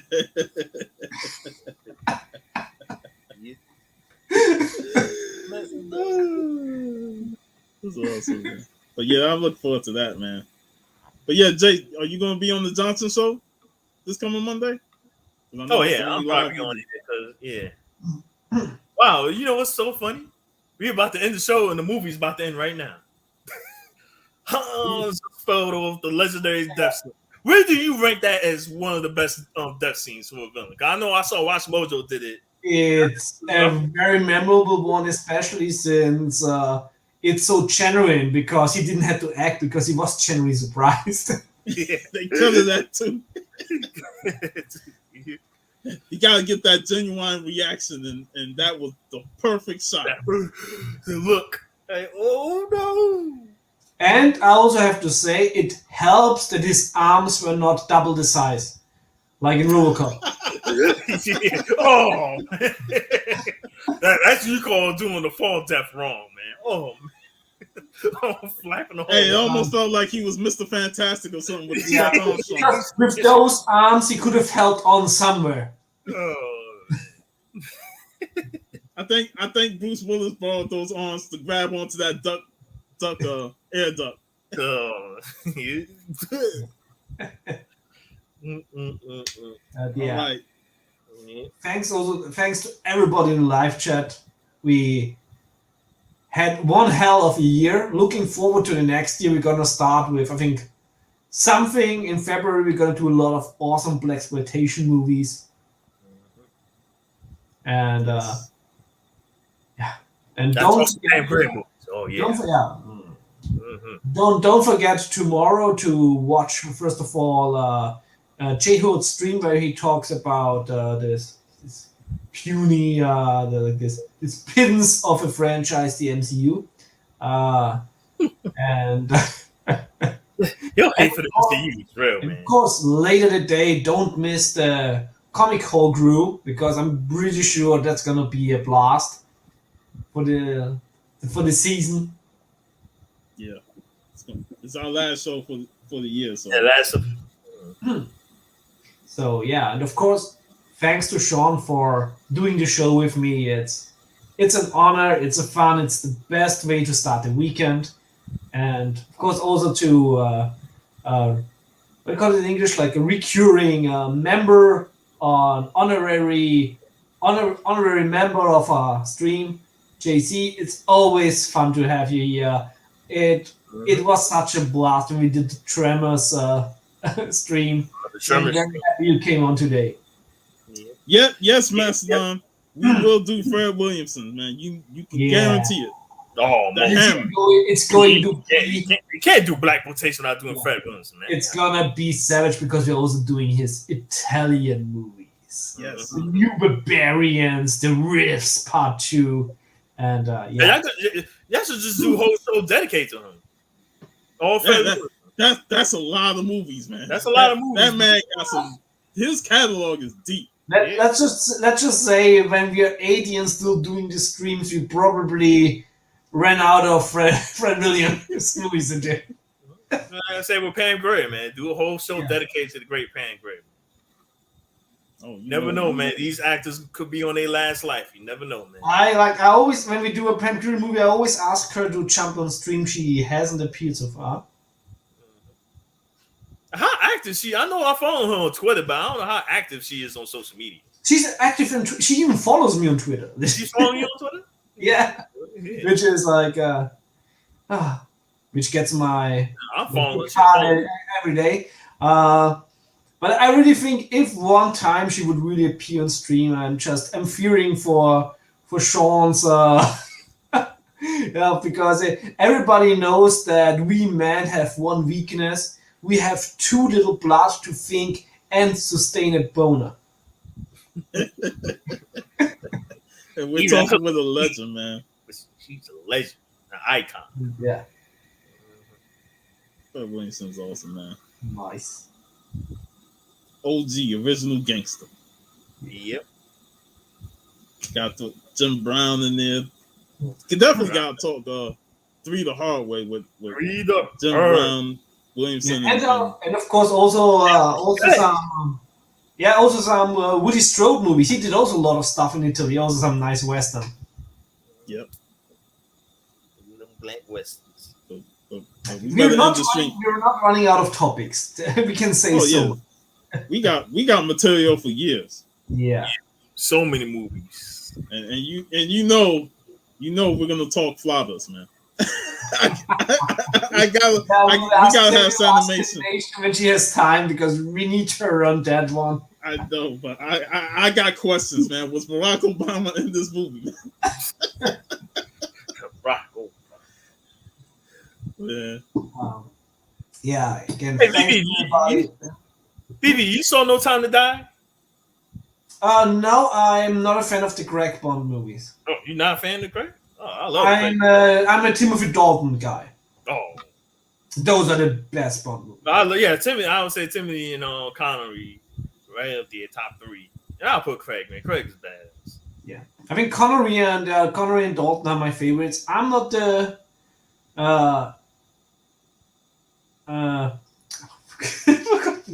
Roger Moore. I'm not a big Roger Moore fan.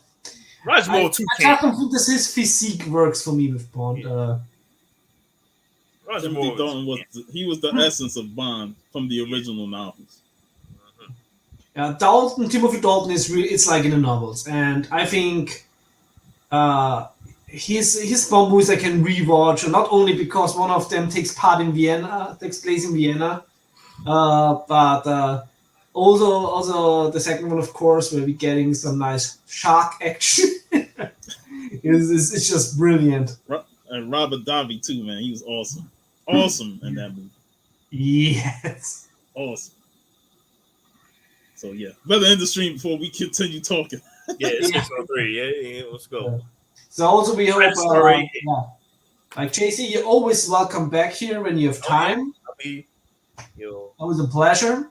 I mean, work has killed me a lot on Fridays for me to come on the show. So, if I'm able to get off at 3 o'clock consistently, then you'll catch me on here. Nice. And I think now it's time for us to go into hibernation until January. That's it. Yeah. Thank you, everybody, for the great year. Have a great holidays. Merry Christmas. Merry Christmas. Merry Christmas and savage solstice to everybody. Okay. Let's press the right button over there.